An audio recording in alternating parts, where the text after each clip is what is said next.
Le football, c'est l'opium des peuples.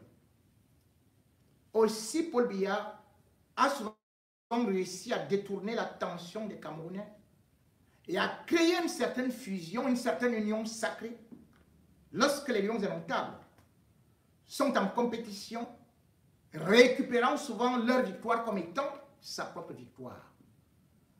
Les Lions indomptables sont donc restés presque le seul socle des Camerounais qui, quelle que soit la différence d'opinion, à 90% se retrouvent en communion lorsque les Lions jouent. Généralement, ils créent ces réunions-là autour de la radiodiffusion qui transmet des matchs. Ils peuvent être à la maison en groupe, ils peuvent être dans des bars où chaque but, chaque action est célébrée comme si c'était une véritable révolution, comme si le Cameroun venait de découvrir, d'aller à la Lune. Paul Biya nous a donc habitués avec ces matchs de football. Paul Biya a réussi toujours à mettre le sport devant pour que lorsqu'il y a des choses qui ne vont pas au sein de la nation, que les Camerounais ne puissent pas être dans la tristesse, mais qu'ils puissent au moins se réjouir, soit d'un but d'Aboubacar Vincent, soit d'un dribble de Toko Ekambi, même comme il ne joue plus, soit alors d'une parade d'Onana, même qui n'était pas là, soit alors d'une intervention de Nicolas Nkoulou qui est déjà parti en retraite, soit alors d'un dribble de nouveaux qui sont arrivés, qui sont nés ailleurs, qui ont été élevés ailleurs, qui ont grandi ailleurs, qui ont été formés ailleurs. Donc, les binationaux tels que les Mbomo, qui sont devenus les héros de notre nation. Et bien sûr, Paul Biya, cependant, a voulu que la Coupe d'Afrique des Nations puisse entrer dans l'histoire. Malheureusement, 2019, à cause de ses collaborateurs, Paul Biya fut humilié. La CAN connut un glissement. Mais, malgré l'organisation, le Cameroun n'avait pas fait une belle prestation. Cependant, Paul Biya et surtout le peuple camerounais, Paul Biya devait gérer des frustrations à partir même de ce qu'on appelait les manques de matchs de diffusion au niveau de la CRTV. Et cette fois-ci, la CRTV a fait croire au peuple camerounais que le match contre la Libye devait être diffusé sur le petit écran. On a fait tout le ramdam pour se féliciter des acquis de la CRTV par rapport aux droits qui devaient être exclusifs. On s'est appelé le torse, on a célébré l'ange Charles Ndongo pour ses grandes réalisations qui, comme du pain béni, ou alors comme une bonne onction du Saint-Esprit, allait distribuer les images dans chaque maison des lions en Libye. Sauf que, patatras, pas d'image du début jusqu'à la fin. Et bien sûr, on attendait des explications. Pourquoi avoir menti, donner autant d'espoir au peuple camerounais? Alors que le lendemain,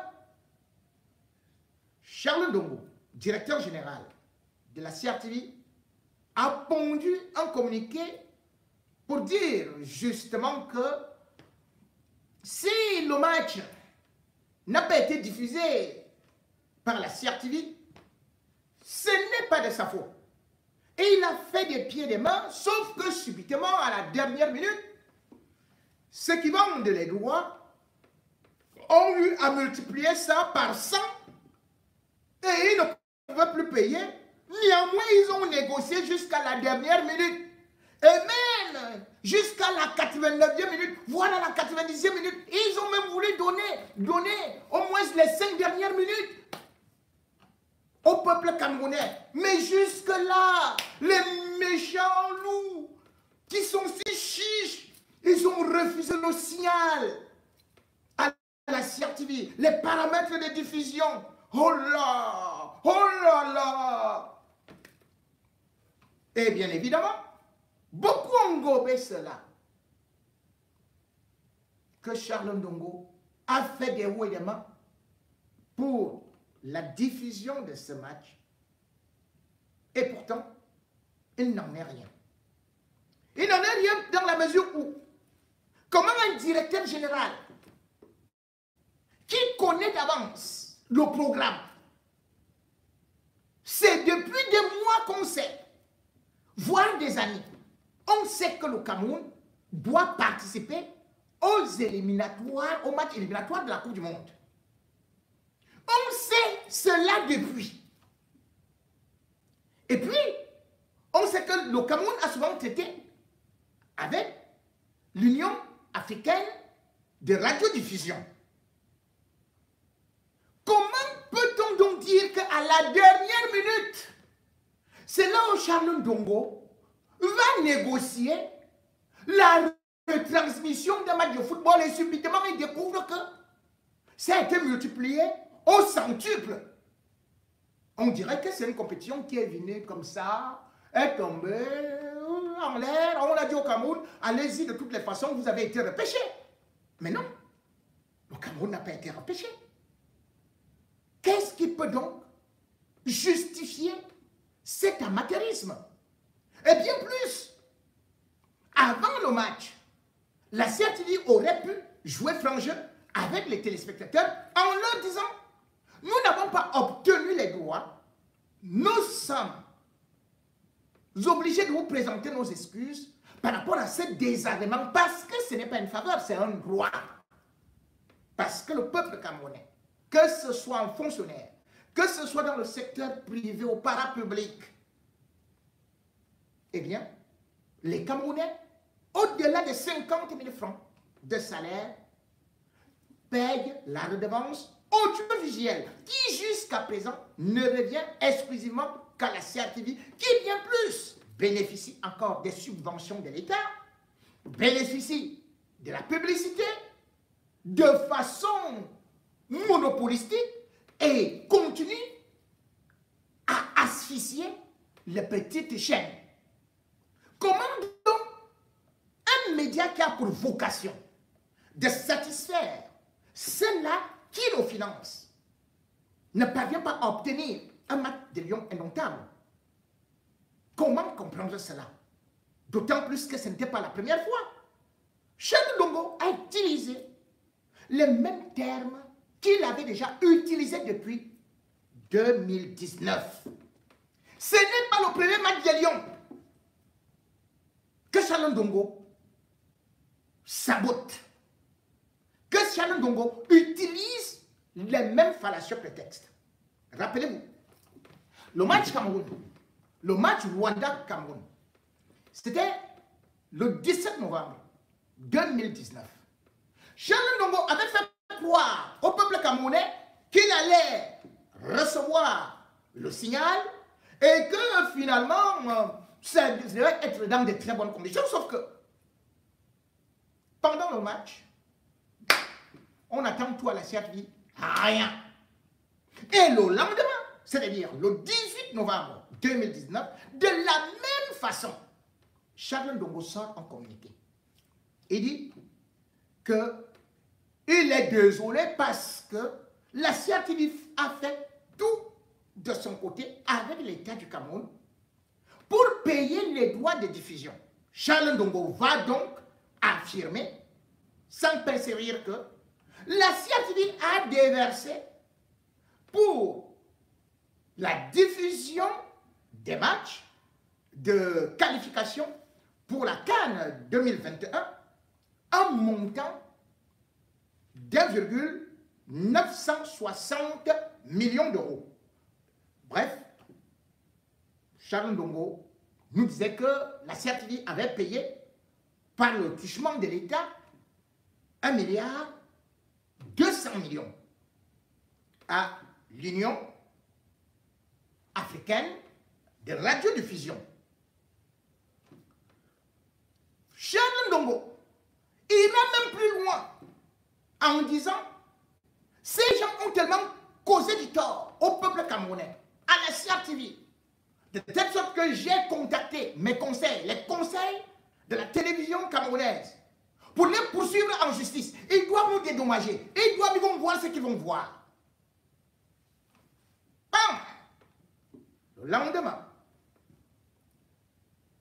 la présidente exécutive de l'Union africaine de radiodiffusion, qui d'ailleurs a été manditée par toutes les autres associations, par toutes les autres télévisions africaines, de pouvoir discuter, d'aller négocier leurs droits avec la CAF, eh bien, elle sort un communiqué qui va faire bondir tous les Camerounais.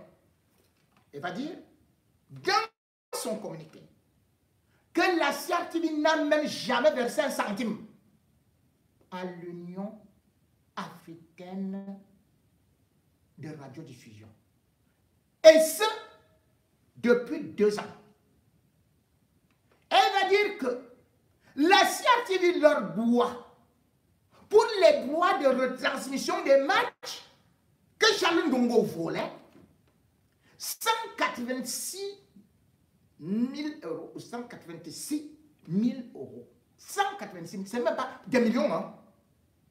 186 000, 0,86. Vous vous rendez compte? Pendant 2 ans, Charles Ndongo n'avait pas payé.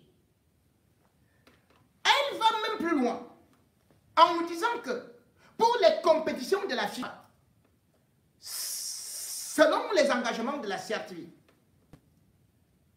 depuis 2016, c'est-à-dire que la CAN féminine et même le CHAN, que la CRTV devait 160 000 dollars. Vous écoutez, 160 000 dollars. On n'est pas en milliards, hein?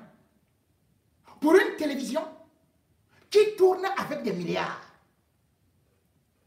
Pour une télévision qui reçoit des mannes incroyables, qui est une société commerciale.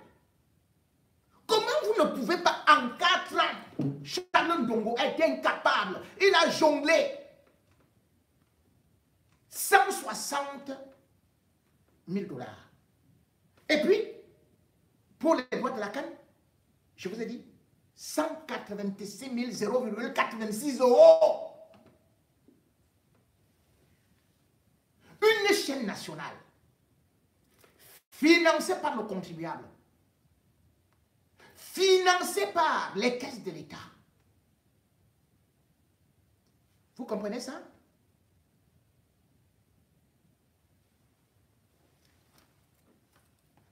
Comme Charles Ndongo a été attrapé, qu'est-ce qu'il a fait? Il a envoyé plutôt par la suite quelqu'un d'autre là, un journaliste, va dire tout simplement que, vraiment, on avait payé ceci, 1,5 million. Ce n'est plus 1,960 000. Donc, le directeur général dit, nous avons payé 1,960 000. L'autre vient dire que c'est 1,5 million. Ils sont dans la même boîte. Hein. L'Union africaine de radiodiffusion a dit à Charles Ndongo, nous vous mettons à défi. Montrez le reçu où vous avez payé. Vous avez payé dans quelle caisse? Montrez-nous les éléments dans la mesure où le match Cameroun-Rwanda, la directrice nous fait comprendre que le match Rwanda-Cameroun, la directrice révèle que en date du 10 octobre 2019, Ils avaient envoyé une offre à Charles Ndongo. Charles Ndongo n'a jamais répondu à cette offre. Ils avaient dit, voici une petite ardoise que vous devez régler. Charles Ndongo n'a pas répondu. Et la directrice révèle que le 13 novembre 2019, l'Union africaine de radiodiffusion a encore convié à Libreville Charles Ndongo pour venir discuter de ses impayés et aussi des conditions de retransmission. La directrice a sorti la lettre. Sauf que Charles Ndongo n'est pas allé, n'a même pas envoyé un journaliste ou un adjoint ou un directeur pour aller le représenter. Mais il va se justifier quand la directrice nous révèle ça que, oh, en fait, le directeur devait aller, donc lui, mais à la dernière minute, comme d'habitude, hein, à la dernière minute, l'avion a voulu décoller, puis n'a plus décollé. L'avion a manqué de carburant, puis quel avion, quelle compagnie? Charles Ndongo n'avait pas de billets d'avion. Charles Ndongo n'avait rien programmé. Charles Ndongo n'avait même pas demandé à un collaborateur de la compagnie. Donc, il avait boycotté cela. C'est donc la preuve que nous sommes devant des cas de détournement de fonds. Parce que lorsque Charles Ndongo dit cela, que nous avons payé, et de l'autre côté, il n'y a pas de reçu, cet argent est allé où? L'argent a été décaissé dans les caisses de l'État. L'argent est arrivé auprès de la CRTV. Et c'est la CRTV qui devrait retrocéder, qui devrait verser ces fonds-là à l'Union africaine de radiodiffusion. Donc, non seulement la CRTV n'a jamais payé à la CAF, la CRTV n'a pas payé à l'Union africaine de radiodiffusion, n'a pas payé auprès de la FIFA, donc n'a jamais payé. La CRTV s'est comportée comme une chaîne pirate. Vous voyez donc jusqu'où Charles Ndongo nous conduit. Et il vient vous raconter des bêtises.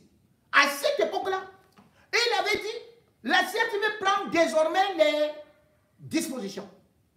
On ne pourra plus vivre, vous peuple camerounais, vous amoureux du sport, vous ne pouvez plus vivre une telle mésaventure, un tel désagrément que nous reconnaissons vous avoir créé, mais ce n'était pas de notre faute, c'était une décision unilatérale, comme si quand on veut punir quelqu'un qui ne paye pas les droits, ça doit être une décision bilatérale.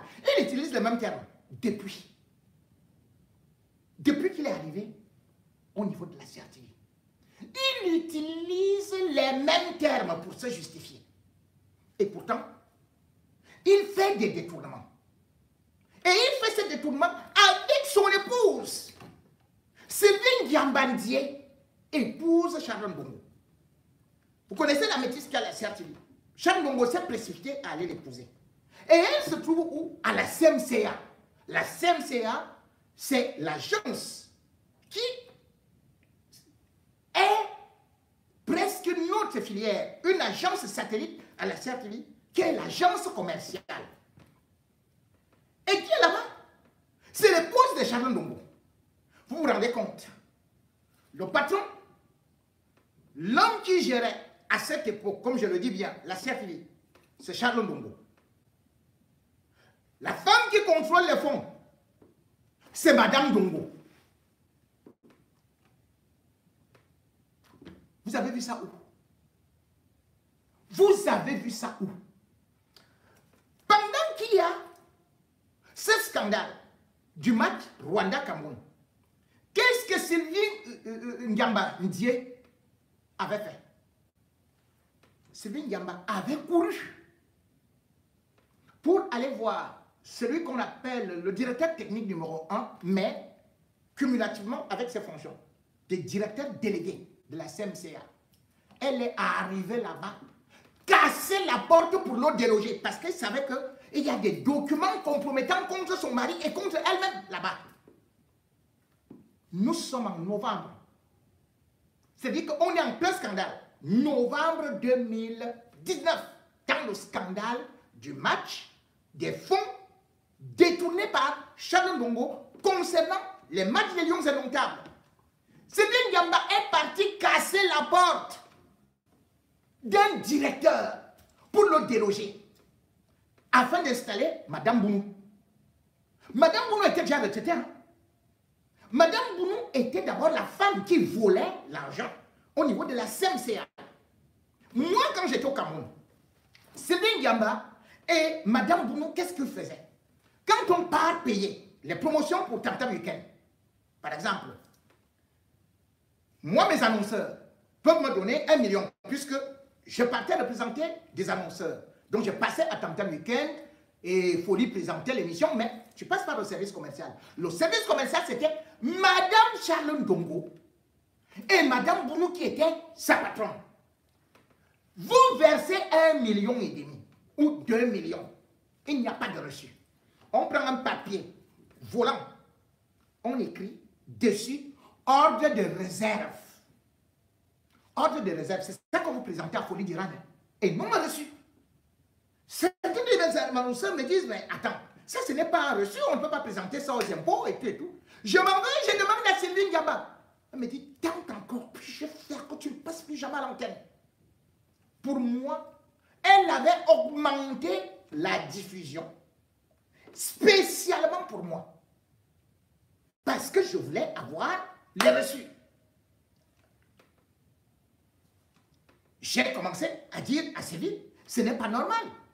Et même concernant les annonces du groupe scolaire et universitaire Siantou, on est arrivé là-bas, on n'a jamais eu un reçu. On n'a jamais eu toute la publicité que je faisais pour le complexe scolaire universitaire Siantou. Je n'ai jamais reçu un reçu de Sylvie Diamba.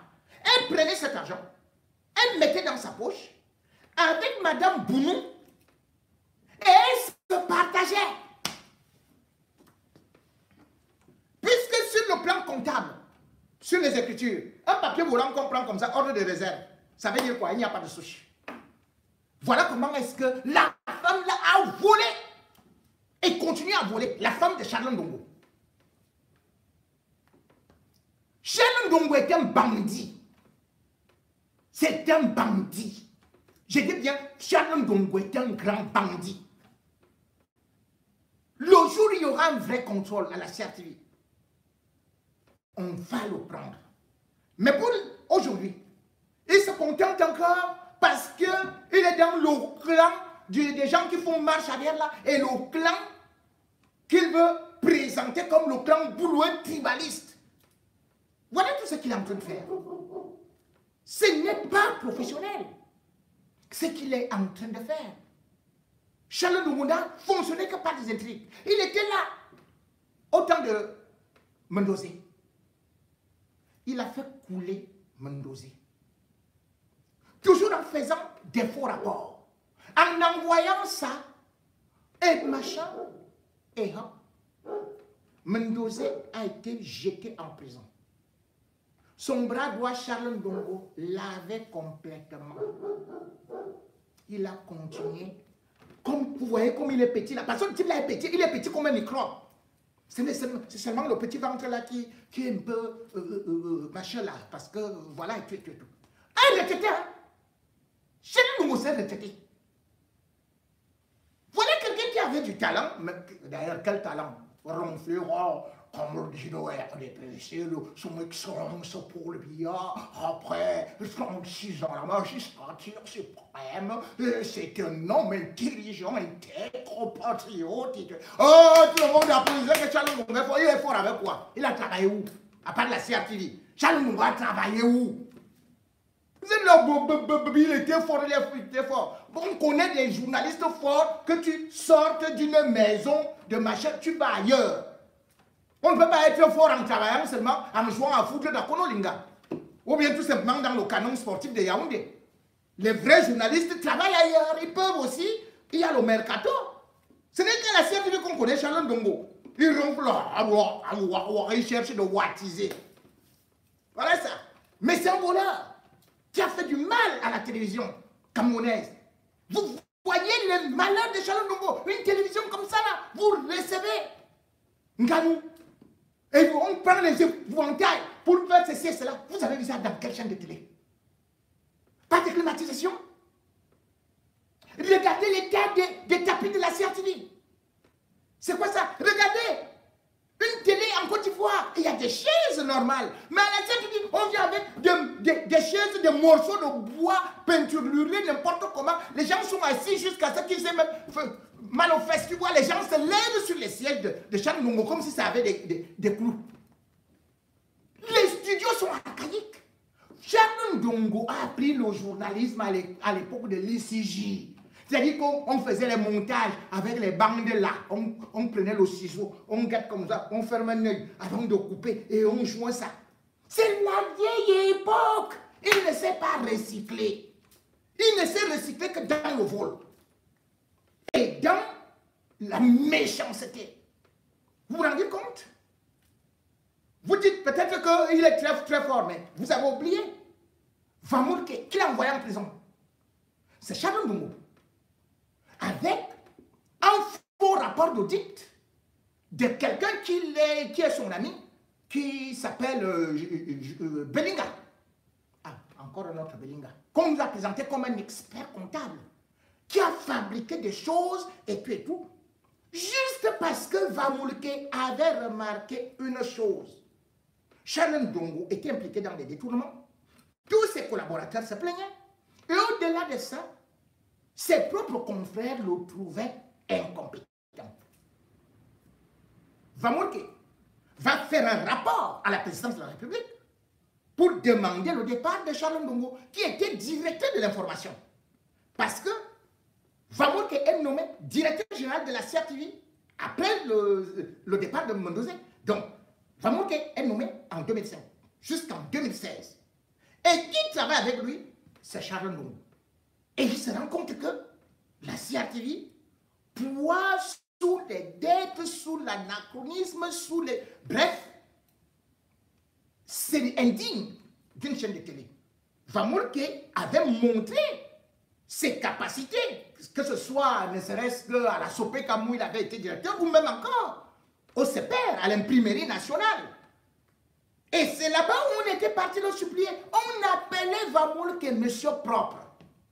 Quand il arriva à la CRTV, il a commencé à faire que Charles Ndongo ne gagne plus les faux marchés là. Les choses qui faisaient qu'on recycle les bandes des discours de Paul Biya. Allez, on revient avec, on dit, on a acheté de nouvelles bandes, les voici. On efface les vieilles bandes qui avaient les matchs de Lions indomptables ou même les matchs de n'importe quoi de 1900, ouais. On vient, Charles Ndongo dit que, oh, j'ai encore acheté.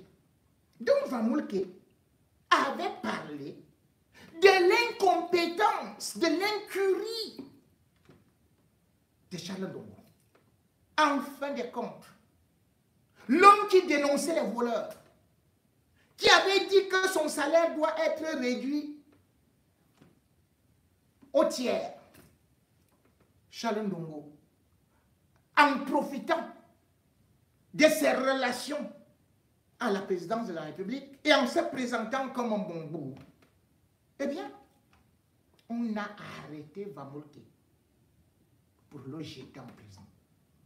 Vous vous rendez compte que Mondozé est mort en prison. On parlait de quoi? Des détournements. Et c'était quoi? C'était bien sûr la redevance audiovisuelle. Mais Vamoulke est en prison pour détournement de la redevance audiovisuelle. Charles Ndongo, lui, il est là. Alors qu'il détourne la redevance audiovisuelle. Parce que la redevance audiovisuelle devrait permettre à la CRTV, sans même compter sur ce que l'État donne encore, mais la CRTV seule, par la redevance audiovisuelle que le peuple camerounais donne, devrait nous donner des matchs de football, des matchs de handball, des matchs du championnat, de ceci et cela. Mais Charles Ndongo, lui, il est là. D'ailleurs, à la CAN, on avait dit que Charles Ndongo, avec l'autre perroquet, comment on l'appelle là, le ministre de la communication de l'époque là, Issa Chiroma, ils étaient en train de détourner 7 milliards. Soi-disant qu'ils sont en train d'acheter les cabines de reportage, les voitures de reportage, le ceci et cela. Alors qu'à la CAN 2016, on dit, ben, Charles Ndongo, tu avais sorti telle facture pour l'achat des mêmes cabines. Maintenant, c'est multiplié par 100 pour toujours les mêmes cabines. Mais chez lui, tant que lui parle que Paul Biya est le meilleur, il est ceci, il est cela, il a enchaîné tout, tant qu'il ronfle là, on ne peut pas vivre. On ne peut pas avoir de progrès. La CRTV avait atteint un certain niveau. On regardait la CRTV au Gabon, au Congo, en Guinée équatoriale. Et même, la CRTV est un modèle pour les Ivoiriens, pour les Sénégalais. On regardait les Tantamitaines, on regardait les télépodiums.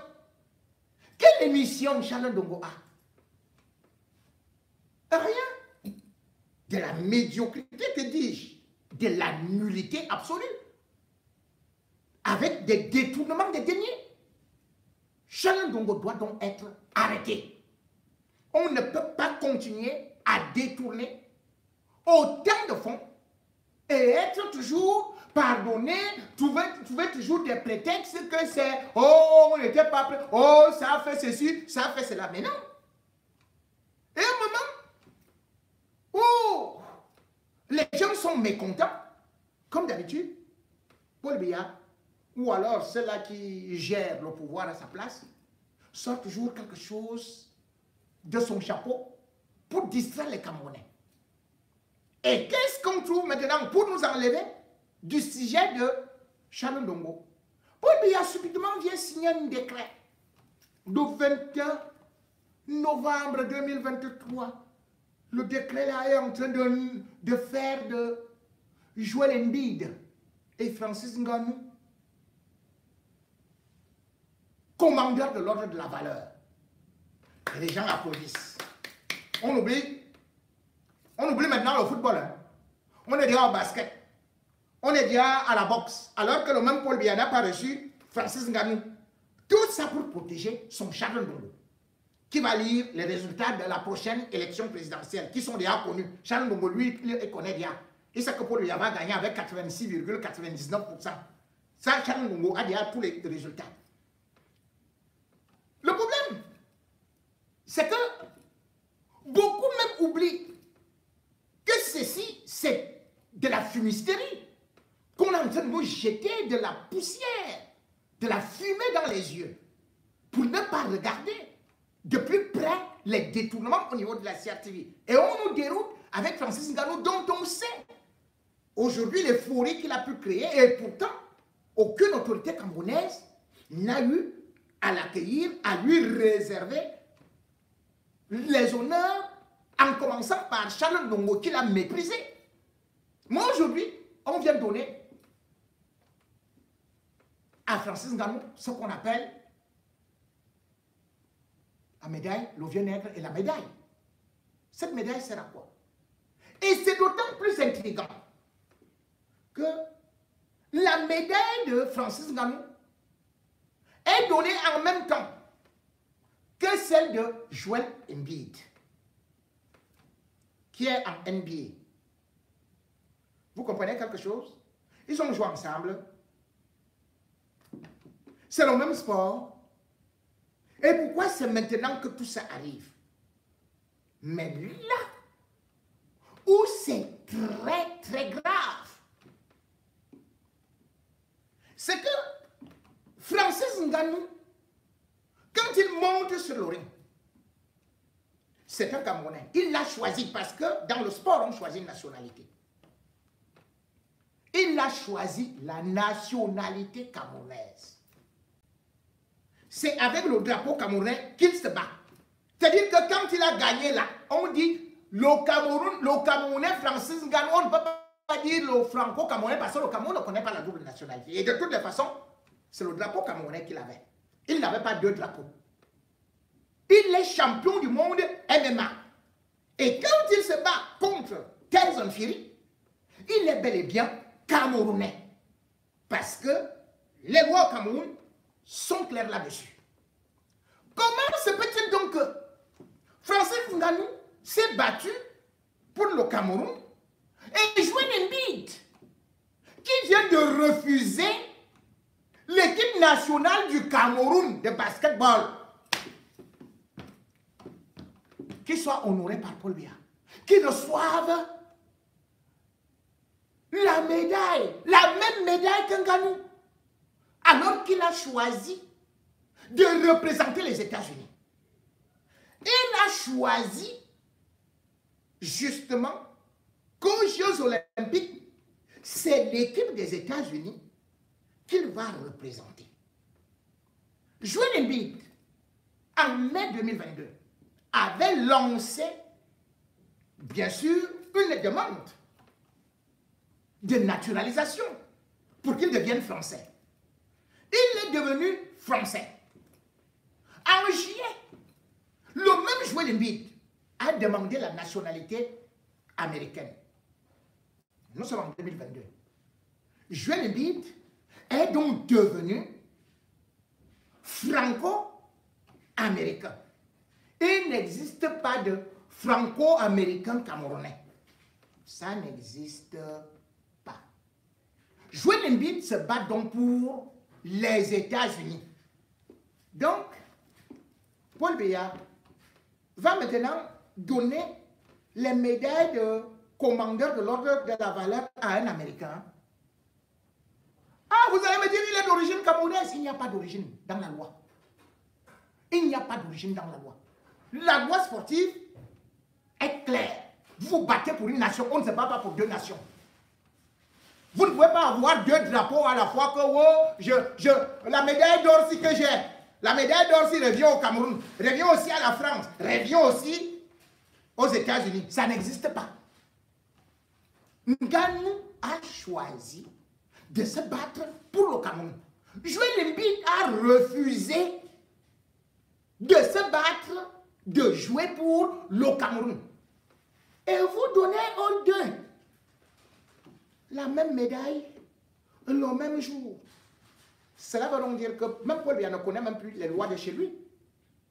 L'article 31, alinéa A de la loi du 13 juin 1968 dit ceci, je cite, tout Camerounais majeur qui prend une autre nationalité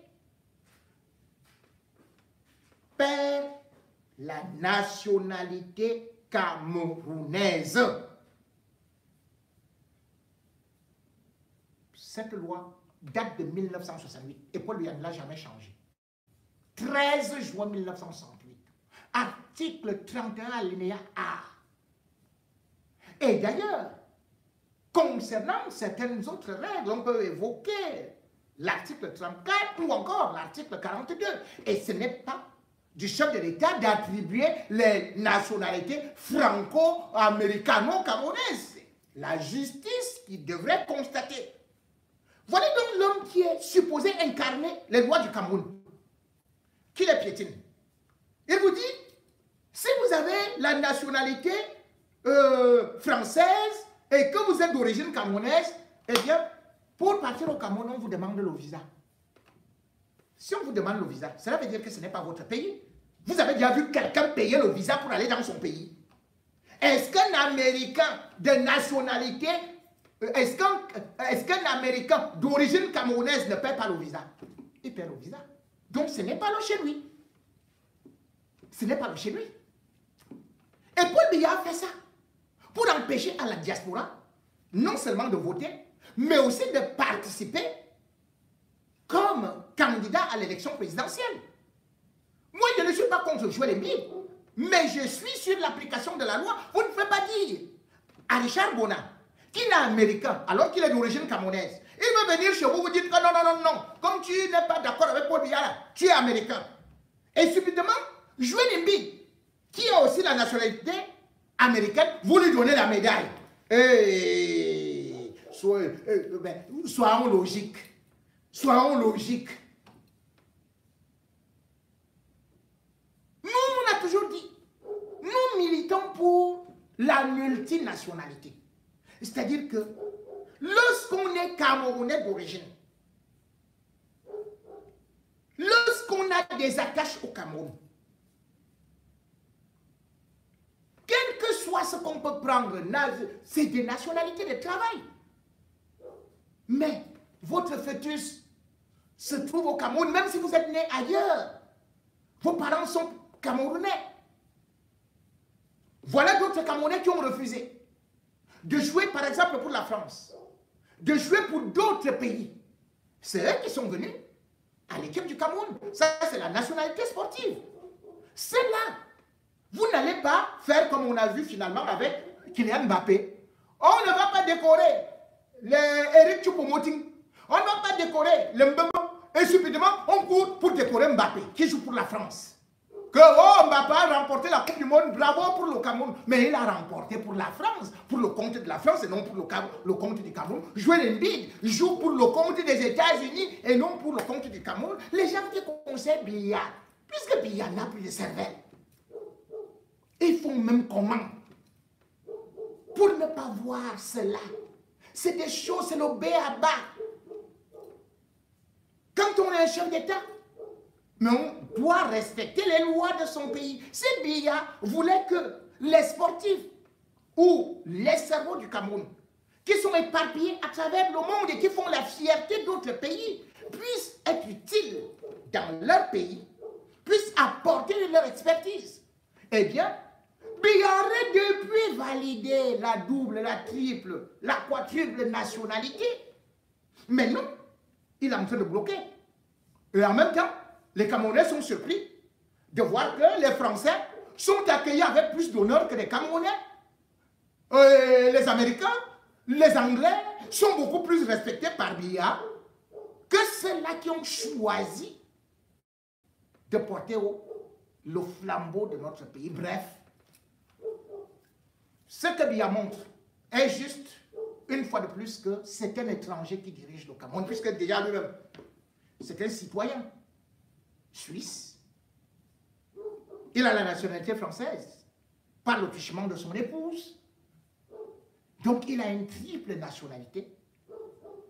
Et d'ailleurs, ses plus beaux conseillers ne sont que des Français, des étrangers. Tous ces cuisiniers sont des étrangers. Tout comme d'ailleurs, vous voyez, ces chefs de région, pour venir diriger le Cameroun, ils sont où? Ils sont à Paris pour venir apprendre. Parce que Paul Biya lui-même avait dit, je suis le meilleur élève de la France. Paul Biya est un étranger qui dirige le Cameroun et c'est pour cela qu'il a toujours passé le temps à l'hôtel intercontinental. Jamais dans une autre région du Cameroun, il n'est parti passer ses vacances. Bref, le Cameroun, par rapport à cette décoration, Paul Biya vous démontre que le Cameroun a été vendu aux étrangers et que seuls les étrangers sont respectés à peu près comme au Gabon.